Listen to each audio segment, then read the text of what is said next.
जितनी भ्रष्ट सरकार इन आजादी के बाद आई है आज तक नहीं आई। अच्छा। और मैं तो कहता हूँ कि देश हिंदुस्तान की जनता को ऐसी सरकार मिलनी भी नहीं चाहिए।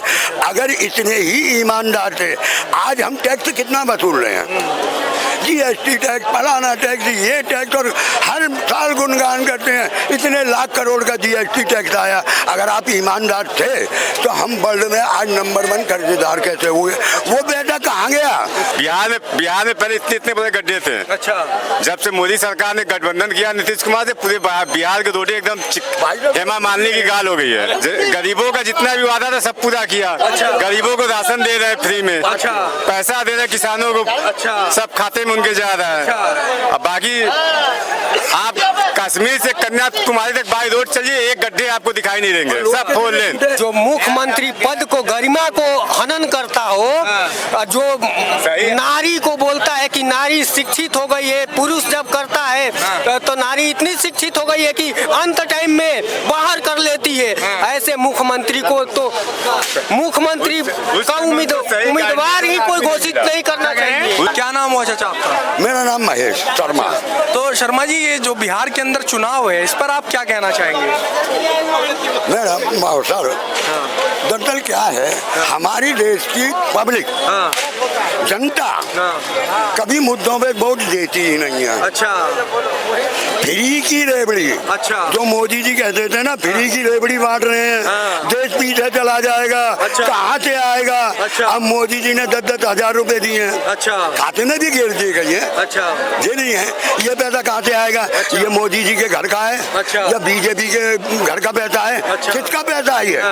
जनता का पैसा है, टैक्स का पैसा है। अच्छा। जिसे तुम बांट रहे हो। अच्छा। अगर कोई देता है, केजरीवाल देता है, तो जनता को गुमराह कर रहे हैं। अच्छा। जनता को हराम का मुंह लगा रहे हैं। अच्छा। तुम क्या कर रहे हो भाई?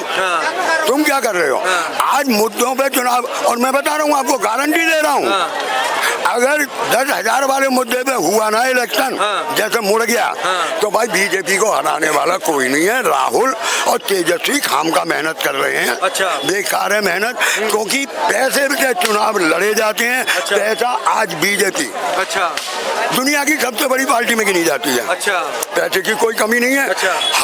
हर जिले में एक कार्यालय खोल दिया, 5 स्टार। तेजस्वी भी तो कह रहे हैं कि भाई हम जो है हमारी सरकारी, मतलब अगर हमारी सरकार आती है तो हम हर घर में जो है सरकारी नौकरी। देखो, ये जो तेजस्वी का भी कहना गलत है, उसे मैं विरोध करता हूं। लगता है संभव है ऐसी सरकारी नौकरी? ऐसा कोई संभव नहीं है, इतनी सरकारी नौकरियां नहीं है। अच्छा। हाँ, ये हो सकता है आप प्राइवेट सेक्टरों में नौकरी पैदा करो। अच्छा।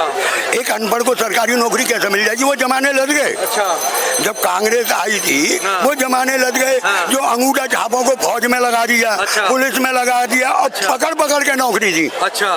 तो लेकिन अब जो है फिर इस प्रकार का जो बयान, और एक ऐसा व्यक्ति दे रहा है जो व्यक्ति चुनाव का विपक्ष का चेहरा है। देखो, अब एक बात बताओ, आज तक कौन सा किसी नेता ने वादा किया?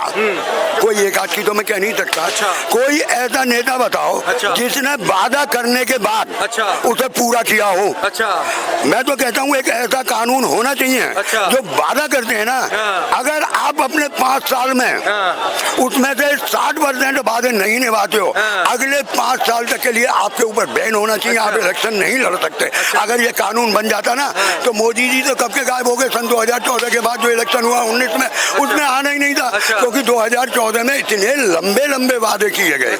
याद होगा, या पब्लिक याद होगा, 2 करोड़ नौकरी हर साल। अच्छा। और भाई साहब सस्ता सिलेंडर, सस्ता पेट्रोल, और काला धन लाएंगे। जो लेके भाग गए उन्हें पकड़ के लाएंगे। 100 स्मार्ट सिटी बनाएंगे। हवाई जहाज वाले, वो हवाई चप्पल वाले को हवाई जहाज में घुमाएंगे। कोई एक वादा हुआ? स्मार्ट सिटी तो बनाई है उत्तर प्रदेश के अंदर तमाम। नहीं, ऐसी बात मत बोलो। नहीं, स्मार्ट सिटी बनी है। कहाँ है? कोई दिखाए तो सही स्मार्ट सिटी का। जो सिटी थी ना, उनका भी नाम। स्मार्ट सिटी दिखा है बनारस में। ये कह रहे हैं कि स्मार्ट सिटी मोदी जी ने बनाई नहीं। अरे इनको क्या पता बैल का गाँव किधर होता है। अच्छा। बनारस साउथ में दिखाया स्मार्ट सिटी। पहली बात, आप बाहर से हो, इसीलिए कहा स्मार्ट सिटी नहीं, यूपी में तब हम कह रहे हैं। नहीं, मैं बहुत तमीज से पेश आप ये आता हूं। बताइए, एक मिनट रुक जाओ। अरे चाचा रुक जाओ। अरे नहीं यार, आपको मालूम है? हाँ, हम तो बनारस के, चलो दिखाया तुम्हें, बनारस में है। आप बकवास कर रहे हो, मतलब में नहीं, इन्होंने कहा, आपने कहा स्मार्ट सिटी नहीं बनाई, चाचा ने कहा बनारस स्मार्ट सिटी बनी, सहारनपुर स्मार्ट सिटी बनी, तो ये कह रहे हैं कि मोदी जी ने जो वादे किए वो निभाए नहीं है। 100 वादे किए, 110 वादा निभाया उन्होंने। 100 वादे किए, 110 वादा निभाया उन्होंने। कौन कौन सा वादा निभाया, थोड़ा ये भी बता दीजिए। गरीबों का जितना भी वादा था सब पूरा किया। गरीबों को राशन दे रहे हैं फ्री में, पैसा दे रहे हैं किसानों को, सब खाते में उनके जा रहा है। अब बाकी आप कश्मीर से कन्याकुमारी तक बाई रोड चलिए, एक गड्ढे आपको दिखाई नहीं देंगे, सब फोर लेन। स्मार्ट सिटी वो बनवाए थे, क्या क्या कौन सी वो स्कीम लगाई थी, रोड कितने टूटे, इस बारिश में कितने पुल टूटे, कितने किसान इन्होंने अपने अहंकार के पीछे इस बॉर्डर पर मरवा दिए, कितने मरवा दिए। इस बनारस का तो वो हाल है, आप बनारस की कह रहे हो। जीना है उसको मरना है, जिसको जीना है उसको मरना है। मुझे आप ये बताइए, देखिए जिस प्रकार से बिहार का चुनावी माहौल चल रहा है, तो क्या लगता है आपको बिहार के अंदर किसकी सरकार बनेगी? बस वही भाजपा की सरकार है। अच्छा, अब वहाँ बच्चे भाजपा के नाम, बच्चे बुजुर्ग सबके ऊपर भाजपा का नाम है। अच्छा, ये कह रहे हैं कि भाई मोदी जी जो है 10-10 हजार रुपए बांट रहे हैं। अरे सब बांटता है क्या? अखिलेश जी नहीं बांटते थे, लालू यादव नहीं बांटते थे, पैसा लेके नौकरी नहीं देते थे, जमीन लेके नौकरी दिए, किस लिए दिए? तो इनका कहने का मतलब ये है कि चुनाव के समय में इस प्रकार से जो है फ्री की रेवड़ी बांट रहे हैं, क्या फ्री की रेवड़ी से सरकार बनेगी? सरकार तरक्की से बनती है, विकास से बनती है। सरकार बनती है तरक्की विकास से बनती है, और तरक्की विकास से मोदी जी की सरकार बिहार में बनेगी। अच्छा, बिहार में पहले इतने बड़े गड्ढे थे। अच्छा, जब से मोदी सरकार ने गठबंधन किया नीतीश कुमार से, पूरे बिहार के रोडे एकदम हेमा मालिनी की गाल हो गई है। अच्छा, मैं एक बात पूछना चाहूंगा, एक बात और पूछना चाहूंगा। देखिए बिहार, एक चाचा एक बात, चाचा मैं एक बात, लालू बोल सकते तो हम नहीं बोल सकते? बोलो, इनकी इतनी हिम्मत कैसे होगी हेमा मालिनी जैसे गाल बनने? किसी औरत पर टॉन्ट नहीं करना चाहिए। अगर बनाओ ना, मोदी जी को बनवाना है तो अपनी घरवाली जैसे गाल बनवाओ। क्यों मोदी की, क्यों तुम यार उनके चक्कर में क्यों? ये कहावत है नहीं है, ये बिगड़े हुए बोल है। नहीं, बिगड़े हुए बोल नहीं, ये कहावत है। का भरोसा है, कब पलटी मार दे वो। तो चाचा देखिए, जिस प्रकार से जो है बिहार के अंदर अगर नीतीश कुमार की सरकार ने इतना काम करा है, तो क्यों बिहार के व्यक्तियों को जो है अलग राज्यों में जाकर के नौकरियां करनी पड़ती हैं? अब ये देखिए, विकास जैसे शासन होता है, एक लालच होता है, लालच में ये लोग करते हैं। अब जैसे 4 साल वो शासन किए, 1 साल वो विकास दिखाते हैं, 5 साल वो विकास नहीं करते हैं, 4 साल वो शासन करते हैं, 5वें साल वो विकास करते हैं। अब बिहार में इतनी बेरोजगारी है, इतनी भूखमरी थी उस समय, अब तो खैर वहाँ पे बहुत रोजगार लग गया। बिहार में बक्सर हो गया, भगुआ हो गया, शासन, वहाँ बहुत उद्योग लग रही हैं। यूपी से सटे जितने हैं सब में लगातार उद्योग लग रहे हैं। बिजली में सुधार हो गया बिहार में। आप समझ लिए कि 30% 40% लोग आ रहे हैं। जो 100% आते थे, 30-40% बिहार के लोग आ रहे हैं। और जो पहले के आ गए तो भाई वो नहीं जा सकते ना। जो 30 साल पहले के आ चुके वो तो जा नहीं सकते ना, अपना घर मकान दुकान यही बनानी है। आप क्या कहोगे? मैं ये कह रहा हूँ कि ये जैसे हमारे भाई साहब ये कह रहे हैं अंकल जी कि बिहार में बहुत सारे बक्सर में रोजगार लग गए, एक आध कंपनियां अगर आके लग गई या चल रही है तो उससे बिहार की या बक्सर की आबादी कितनी है? क्या एक फैक्ट्री अगर निजी फैक्ट्री आके वहाँ चल रही है तो क्या वो रोजगार हो गया? अरे दिल्ली 1947 में आजाद हुआ है ना, 1947 बाद अभी को दिल्ली बना है। 1947 में दिल्ली क्या था? कोई रोजगार था वहाँ पे? यहाँ पे उसी तरह बिहार में अभी तरक्की होना शुरू हुआ है। जब 2025-24 के बाद जब तरक्की होना शुरू, 2040 के बाद देखना बिहार क्या रहेगा। बिहार के लोग बहुत मेहनती होते हैं और बहुत ईमानदार होते हैं।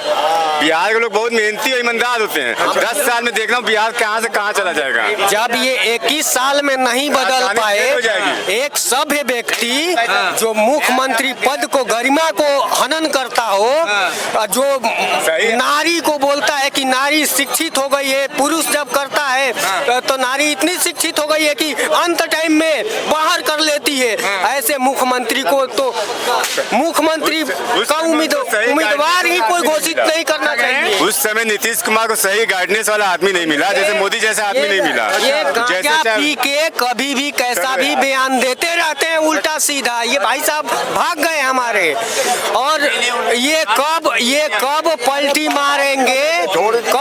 मारेंगे, इनका कोई भरोसा नहीं है। नीतीश जी का आपके हमारे 32 दांत हैं। कुछ पॉलिटिशियन नेता इनको बोलते हैं कि इनका 32 नहीं 36 दांत है। अच्छा। और बाकी का जो 32 वैसे हो गए या 4 जो है इनके पेट के अंदर है। वो पेट के अंदर वाले कब आपके गर्दन दबोच लेंगे ना, ये कोई पार्टी को पता नहीं है। लेकिन तेजस्वी यादव इस प्रकार कह रहे हैं कि हर घर में जो है सरकारी नौकरी देंगे, क्या इस प्रकार का लगता है आपको तेजस्वी यादव कर पाएंगे? जी बिल्कुल कर पाएंगे। हर घर में नौकरी कैसे मिल जाएगी भाई? अब मैं देखिए, जो 17 महीने में कई लाख नौकरियां देने का युवाओं का काम किया, अच्छा, तो क्या अगर उसकी सरकार बनती है 5 साल चल जाएगी तो क्या संभव नहीं हो सकता है? हो सकता है। अच्छा। जो 15 लाख रुपया देने का वादा कर सकता है कि हर गरीब के खाते में 15 लाख रुपया आएगा, तो हर घर में नौकरी क्यों नहीं मिल सकती है? अच्छा। 15 लाख भी मिल गया, आपके खाते में आ गया, इनके खाते में आ गया, इनके में भी आ गया, मेरे में भी आ गया, भाई साहब में भी आ गया,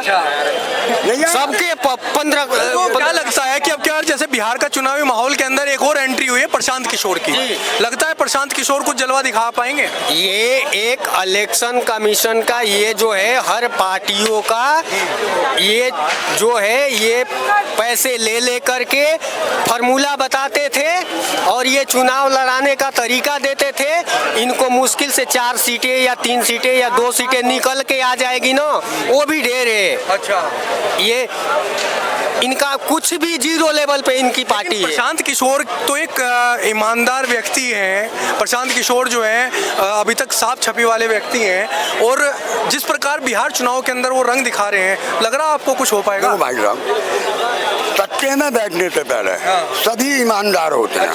सत्ते में बैठने से पहले सभी ईमानदार होते हैं और अपना बैकग्राउंड दिखाते कि मैं बहुत ही ईमानदार हूँ। मोदी जी भी बहुत ईमानदार थे। आज देश के अंदर जितनी भ्रष्ट सरकार इन आजादी के बाद आई है, आज तक नहीं आई। अच्छा। और मैं तो कहता हूँ कि देश हिंदुस्तान की जनता को ऐसी सरकार मिलनी भी नहीं चाहिए। अगर इतने ही ईमानदार थे, आज हम टैक्स कितना वसूल रहे हैं? GST टैक्स, फलाना टैक्स, ये टैक्स, और हर साल गुणगान करते हैं इतने लाख करोड़ का GST टैक्स आया। अगर आप ईमानदार थे तो हम वर्ल्ड में आज नंबर 1 कर्जेदार कैसे हुए? वो बेटा कहाँ गया? उसका भी तो जवाब देना चाहिए। और एक तरफ कहते हैं मैं गरीब माँ बाप का बेटा हूँ। अभी सऊदी अरब कहाँ गए थे? एक दिन का खर्चा 11 करोड़ रुपए का होटल का। अच्छा।